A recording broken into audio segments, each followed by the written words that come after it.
Seventh class geography का से जो फर्स्ट चैप्टर पढ़ रहे थे उसमें ह्यूमन इन्वायरमेंट चल रहा था।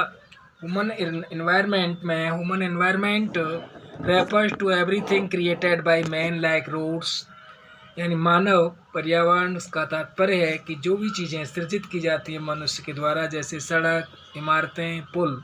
It also refer to all human activity like mining, agriculture and manufacturing. और इसका तात्पर्य है कि मानवीय गतिविधियों में खनन, खेती और विनिर्माण ये सभी आते हैं। Human beings are an important component of the environment. मानव एक महत्वपूर्ण कंपोनेंट अवयव है पर्यावरण का। They adapt themselves to the environment and their action also have an influence on their surroundings. Way adapt themselves to the environment को adapt करते हैं, and their action और उसके कार्य भी उस अपने चारों ओर के क्षेत्र को प्रभावित करते हैं। The interaction between human beings and their environment change with place and time, यानी द इंटरेक्शन बिटवीन मानव और उनके इन्वायरमेंट का बीच का जो बदलाव है वो समय और स्थान के अनुसार होता रहता है। Early human beings had very few needs and led a simple life.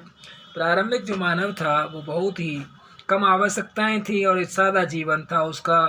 They were able to fulfil their needs from what was available in nature around them. वे अपनी आवश्यकताओं को पूरा करते थे जो उन्हें नेचर में प्राप्त अवेलेबल होता था, उसी से अपने चारों ओर जो मिलता था उससे आवश्यकताएं पूरी कर लेते थे। And they adjust and settle easily with their environment. वे अपने एनवायरनमेंट को बड़े आसानी से एडजस्ट कर लेते थे, सेटल कर लेते थे। And did not feel the need to modify it, और वो नहीं महसूस करते थे मॉडिफाई की आवश्यकता की। Gradually there needs and demands increase and they started growing crops, rearing animals and using fire. और धीरे धीरे जैसे जैसे उनकी आवश्यकताएं और डिमांड बढ़ती गई, उन्होंने प्रारंभ किया फसल उगाना, जानवरों को पालना, एंड यूजिंग फायर और आग का उपयोग करना। For this they had to alter the environment, और उन्होंने इसके लिए एनवायरनमेंट को वैकल्प के रूप में चुना। For example, forest had to be cut for cultivation and for producing fire using wood. Example के लिए उन्हें जंगलों को काटा खेती करने के लिए और लकड़ी को जलाने को उपयोग के लिए। As people started making progress, जैसे ही लोगों ने प्रगति की, and the wheel was invented, उन्होंने पहिए का आविष्कार किया।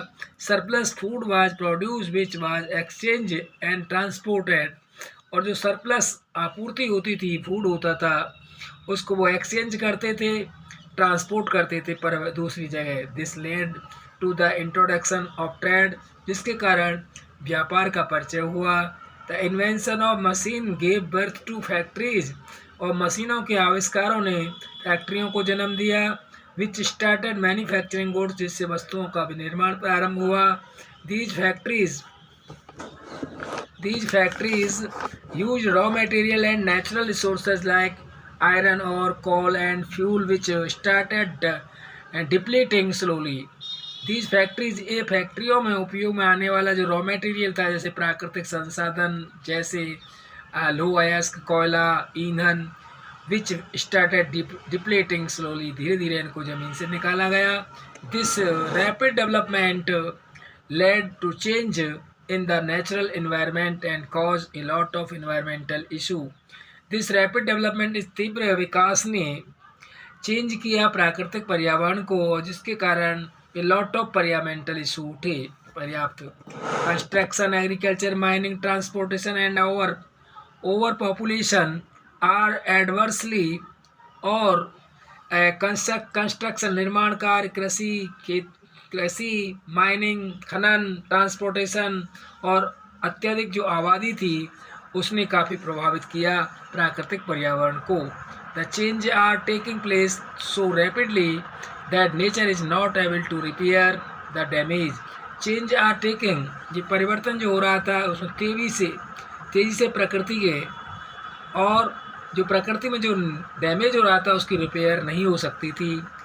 Global warming, extinction of a large number of plants, यानी वैश्विक गर्मी और प्लांट का बहुत ज़्यादा कटाई, animals and birds and pollution of air, जानवरों और पक्षियों और पॉल्यूशन ऑफ एयर, हवा में जो प्रदूषण था हवा और पानी में, are some of the consequences of technological advancement and consequent harm done to the environment. इन सभी की वजह से एनवायरनमेंट को नुकसान हुआ। To save our environment efforts have to be made to maintain a healthy balance between human environment and nature. To save our environment, अपने environment को सुरक्षित करने के लिए प्रयास करने होंगे। Made to maintain a healthy, और इसे स्वस्थ बनाए रखने के लिए बैलेंस रखना होगा मानव और मानवीय एनवायरनमेंट और प्रकृति के बीच में। इन क्वेश्चन आंसर नेक्स्ट वीडियो में कराएंगे इसके। अब हम आपको हिस्ट्री का जो सेकंड पार्ट था, सेकंड पार्ट में लॉन्ग आंसर टाइप के क्वेश्चन रह गए थे और लॉन्ग आंसर टाइप के क्वेश्चंस को हम करा रहे हैं, जिसमें कुछ करा दिए थे पर मैं स्टार्टिंग से ही करा रहा हूँ long answer type question. First question था डिस्कस, यानी लॉन्ग आंसर टाइप क्वेश्चन में first question, discuss the administration of the Cholas in detail. In Cholas ruled from Uriyar in Tamil Nadu. They were known for their system of local self-government. The empire was divided into several main mandalams. These mandalams were these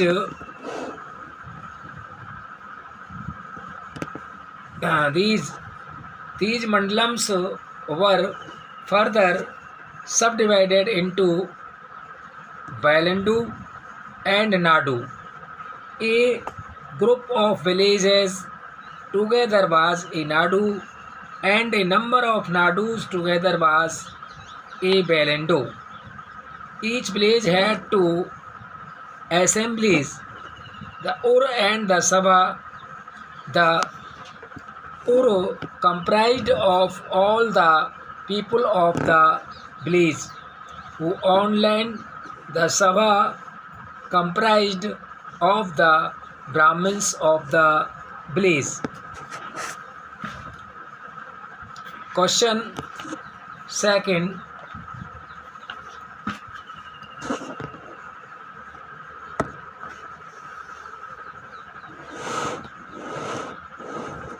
write about the administration of the regional kingdoms that prospered 700-1200.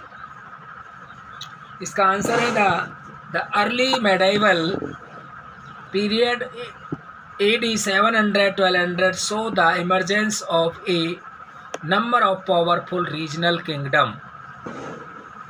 In North India, the Deccan and the South India, these kingdoms have been listed below: the Pals, the Gurjar, the Pratihars, the Rashtrakoot, Gurjar Pratihars, the Rashtrakuts, the Chols or the Turks, etc. Question third, discuss the importance of Chol temple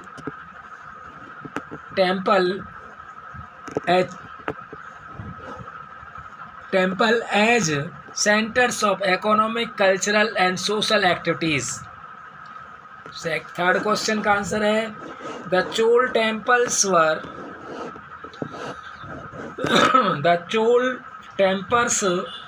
were the न्यूसियल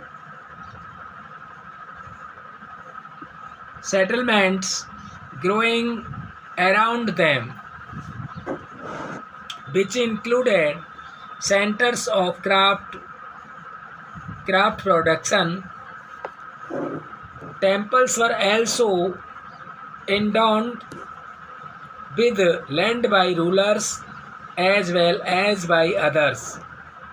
The produce of the land was used for the maintenance of the priest, garland, cooks, sweepers, musicians, dancers, etc., who were associated with the temples and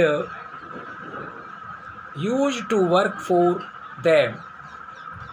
Hence, temples were not simply the place of worship, they were also the hub of economic, social, and cultural life as well. Question 4. What is known about the Rashtrakuts who held an important position in the Deccan region? Answer. Widely seen as the most famous of the Rashtrakud emperors, Amogh Varsa first was an accomplished scholar in Kannada and Sanskrit. His Kaviraj emerged as considered an important landmark in Kannada poets and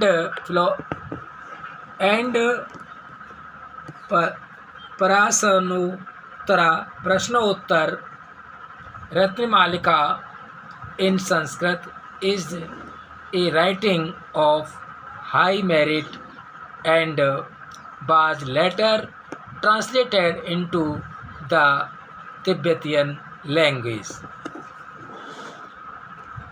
अब आता है question, G type के question है. Differentiate between the following terms. First है kadamai and vetti. Vetti and kadamai were taxes that were imposed during the Chol period. Veti means forced labor under which peasants were forced to work for the king or their village landlords for free. Kadmai refers to land revenue that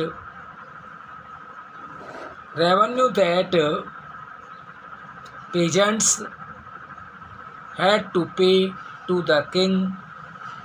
Next, Ur and Sabha. Sabha is the name of a village gathering where only Brahman landowners or participate. Ur is the assembly of people found in the northern India where landowners are not Brahmins. Third, Pali Chacha Nandam and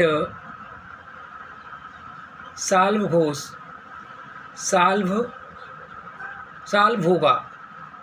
The Pali Chandanam and Salbhoga were the gifts which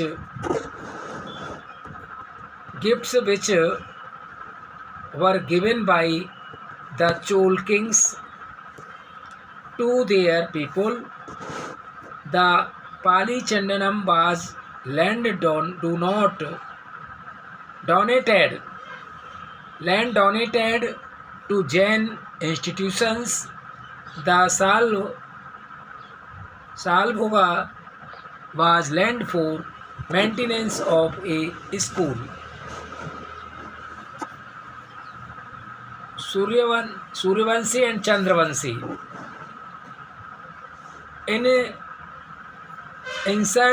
ancestry can be divided between Suryavanshi, house of the sun or solar people, or these descendant from Ram.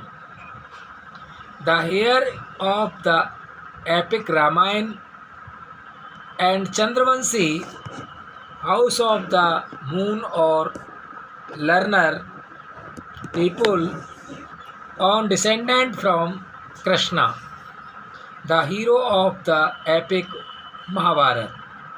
Finish. ये question आपके second part के second chapter, history के second chapter के question finish हो गए, जिसमें differentiate between following terms और long type के जो क्वेश्चन है उनके आंसर कंप्लीट हो